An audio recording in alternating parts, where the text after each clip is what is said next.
Hey, let's talk about the Fujifilm X-Half that I have here in my hands. Finally was announced a few days ago. I was at the Fujifilm Switzerland event in Zurich where I could discover this camera with everyone else. And there are a few pros and cons that I'm going to tell you about this camera, who this is for, really. Is it something you should buy or not? I cannot talk much about the app yet as of right now. I tested it, but it was at the event. So it will be available mid-June when the camera is actually available for everyone to purchase. But let me tell you what I think about it. So this is basically a camera that will take photos in portrait mode when you hold it normally like this, and it will take photos in landscape mode when you flip it around. The reason for that is, as its name suggests, it's going to take half of a frame to make a full frame.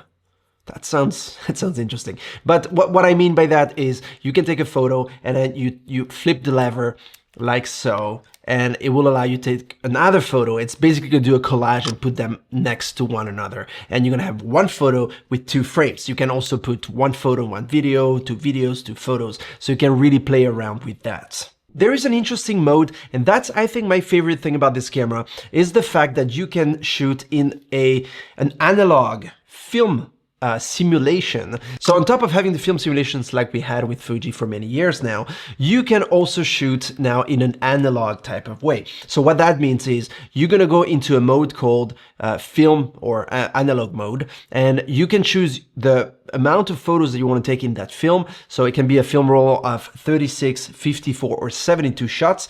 I hope they're going to bring the 24 in a future update, because 36 is a little too much in my opinion. It would be great to be able to shoot only 24 photos before finishing a film roll. If you can't, then so be it. But anyways, that's how it works. Once you've set those parameters and you set what film simulation, film stock you want to use for that series, for that those 36 photos, then you start the mode. At that point, you can start taking a photo, and you will rewind the film if you want. You will pull the next photo in the frame. You can take the next one, and it's a very slow process. Like, it's not something you're gonna take bursts of, and you're not gonna get super excited, go super fast. It's really a slow process where you have to enjoy the process. That's really what this is all about. When you're done with that, the app is going to show you how the film gets developed, as if it would get done in a regular lab back in the day. Okay, so you have the contact sheet where you can see all your photos that you shot in that series with that film stock, with that grain, with, those settings. And the thing I like the most about that is that you're looking through an optical viewfinder, and you don't know the results until you're done. But for real, like, you cannot cheat on this one. You can't really see your photos unless you actually finish your roll.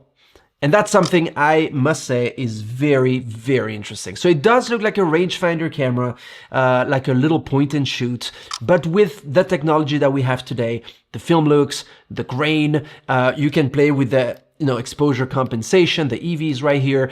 So you do have some creative flexibility. You can also change your aperture. I will tell you more about the aperture a little later, but you still have some freedom to change settings while you're shooting in that mode. And the way you change your film simulation, by the way, is really cool. There's a little touchscreen here. First off, the actual film simulation looks like you have a film roll inside your camera. So it looks very retro, and you just swipe like so. It's a touchscreen, so like Acros, Eterna, Classic Negative, Reala Ace, Fujichrome, and so forth. So you have all these film stocks, these film simulations that actually look like you have a film stock in your camera. One con I want to mention is the fact that there is no dedicated menu button. Okay, this is a very young camera for young people. I understand that, but having a queue menu or just a menu would be great. Now, you can do that by just swiping up, and you have your queue menu, and if you swipe from right to left, you have all the different features, and on the side here, you can use a touchscreen to change the different menus, basically functions that you're going to be changing or setting. And once you get used to it, it's okay. That's why I call it a half con, because yes, you can get used to it pretty easily, and this is not a camera that you're going to be using for professional needs or professional purposes. This is more of a fun camera that you can use for everyday life, to go in holidays, to enjoy taking photos. I would call this the enjoy taking photos camera, to make you chill out a little bit and calm down. So, you know, like, because the technology is moving so fast nowadays that everything has to be the latest and greatest and fastest. And this reminds us a little bit that we came from that era where everything wasn't always that fast. There is a video mode, movie mode right here. You can change from stills to movie. It is it's full HD, so the quality is going to be full HD. I don't expect much more from a camera this size, okay?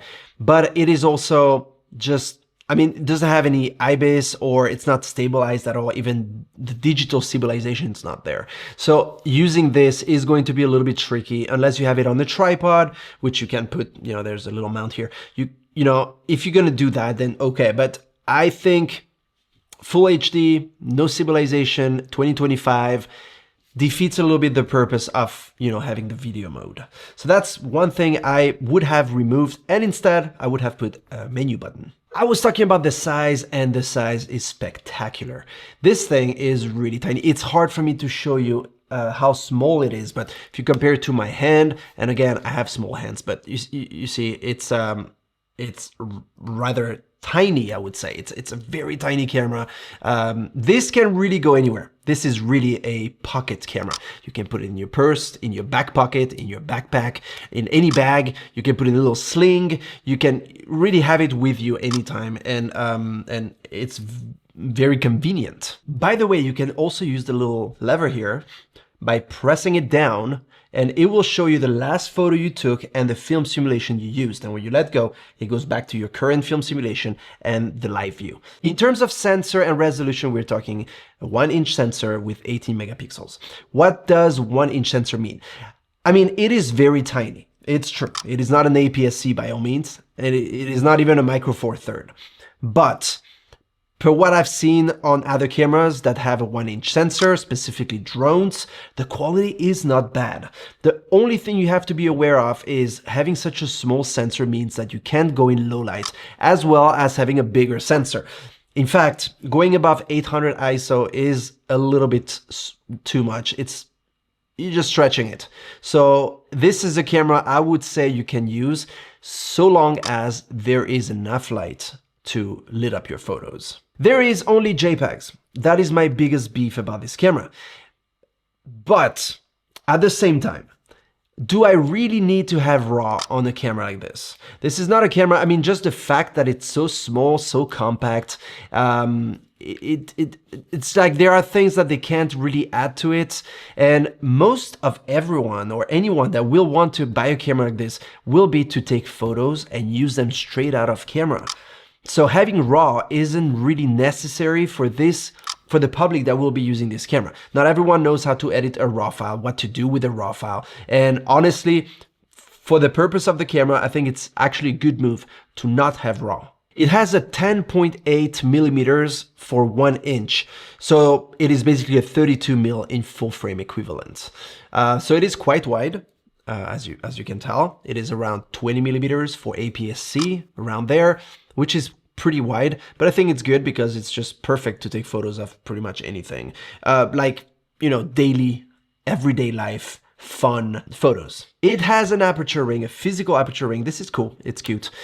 Maximum aperture is f2.8, minimum aperture is f11. It goes in one-stop increments, at least on the little wheel here, little aperture ring. So it's cool. It's a neat little feature. You just have to remember to convert your aperture from 1 inch to what would be APS-C or full frame. Not the same thing. You have the fully programmed automatic, that everything is auto. You have the aperture priority, which is what I normally use, where you can choose your aperture and everything else is auto. There is the shutter speed priority mode, and you have the fully manual mode. In terms of ISO, you can either choose your ISO and set an ISO, or what I do is there is this auto ISO that goes from to, and they give you certain different samples or different options that you can use of auto ISO, and that's great. It gives you a bit of a range that you can use, and I again don't advise to go above 800 ISO maximum. It also includes the advanced filters, as Fujifilm calls them and has always called them, and these are the fun filters that you can use to take interesting photos or fun photos, because this is JPEG only. So just remember, whatever photo you're gonna take, if you take a black and white across film stock, it will be and stay black and white. You can't go back to color. The different filters are toy camera, miniature, pop color, high key, low key, dynamic tone, soft focus, partial color, which is red, orange, yellow, green, blue, and purple, light leak, halation, expired film, which is green, red, or neutral, canvas, retro, vignette, blur, fisheye, color shift, mirror, and double exposure. So those are all the filters you're gonna have access to. There is a face detection feature, so you can detect the face and the eye. Pretty cool. I mean, that's an advanced feature because we're talking about a point and shoot camera, so that's cool. It has a flash that you can activate from the side here with a little button. This is not a traditional flash, this is an LED flash.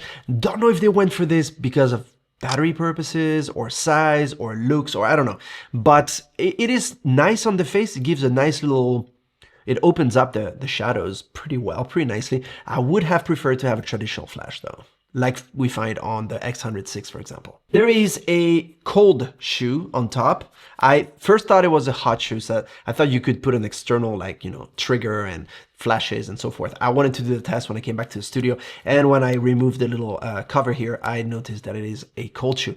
So that can be interesting to put maybe an external little microphone, little external little extra light to light up your scene, or, you know, little accessories like that. The OVF covers around 90% of the area that you're going to be seeing on your photo. Now, in terms of parallax and stuff, what you see is not what you get. So you have to think with that. When I take a photo, I go slightly to the left because I know the lens is down here. So I have to think with that. But again, it's part of the experience. I like that. I mean, you can also just check the LCD screen at the back, but it's cool to just look like so and take your photos, and whatever results you get, that's what you get. It's really cool. It's intuitive. And that's what I think the accent should be put on, more of the features and having fun with the camera rather than the specs and is it technically great or not, which I think is not really important for this kind of market and product. By the way, the LCD has a touchscreen and you can choose which area you want the autofocus to be on. They included 13 film simulations, and these are Provia, Velvia, Astia, Classic Chrome, Reala Ace, Classic Negative, Nostalgic Negative, Eterna, Across, Yellow, Red, and Green, and Sepia. You can add grain directly into your photos. You can choose if you want it weak or strong, and you can choose if you want it large or small. I noticed that the grain is really strong, no matter if you choose weak or strong, but even the weak grain is actually not that weak. It's pretty strong. It gives an amazing look. Honestly, I love the look. I love the look, and I've been using the grain for most of my photos because that's the whole point. I don't want to spend time having to edit my photos afterwards. Imagine this. You take your camera, you set a film stock. Let's say you want to shoot in Classic Chrome, okay, or Velvia, or whatever. You set it, you set your shot, you set if you want to see the date at the bottom. That's it. Start, and you start shooting. That's all you're gonna be doing. Either you set in autofocus or manual focus. You set your exposure value if you want to, minus a third or 0 or minus whatever you want. And all you do is take a photo, rewind, take the next one, and so forth. That's it. And at the back here, you're just gonna see how many shots you took, how many you have left, as you would do back in the day. When you're done, you go on your app, you develop the film, it counts down real fast, rewinds it, and it gives you the final photos. So there, I think this is really, really cool. The white balance goes from 2500 to 10,000. Obviously you have the auto mode, or you can choose the different modes like you would on any camera. I've been shooting in auto white balance and it did a good job. The weight is 240 grams, including the battery. I took it in my hands and I said, oh guys, I think you forgot to include the battery. So that's how light it is. It is very lightweight. It has the old batteries, like the usual Fujifilm batteries, the good old ones. I think it's fine because if you're someone that has batteries like that laying around, you're going to be able to use them, recycle them. They're not expensive. Even third-party manufacturers produce them. So it is cool. It is really something that I think makes sense for this kind of camera. You've been asking me, many of you have been asking me since the release, who is this camera for? Should I buy it? What are your thoughts? Do you recommend me buying one? And so Here's the thing. The price of this camera is around 700 Swiss francs, which is a little more in euro, which is 900 something USD. It is not cheap. Okay, I think that's one con. I would have put it a little bit lower, the price, because it is still quite some money. But at the same time, if you're someone that wants to improve your photography, get something a little better than your cell phone, you want something that's still compact enough, but that can come with you and that will give you great film simulations, the Fuji look and so forth, then I think this could be the camera for you. If you're a professional photographer that wants something fun, then this could also be for you. But this is not, by all means, this is not a professional camera that you will be using for professional photo shoots. I mean, you can. I'm not going to stop you, but just think with all the points I've mentioned in my review here, my first impressions. And yeah, I hope this answered any question you had about this Fuji X-Half. By the way, you might have noticed there is no dash between X and half, and the H is lower cap. So just a little detail, minor little detail, but you know, for Fuji, usually there's a dash, and here there isn't. Write down in the comment section below if you already purchased this camera, if you pre-ordered it, what you think about it. If there's anything I didn't answer, I will answer it gladly. And don't forget to subscribe if you like my content and want to see more. Take care, keep taking great half shots, and I see you soon. Cheers.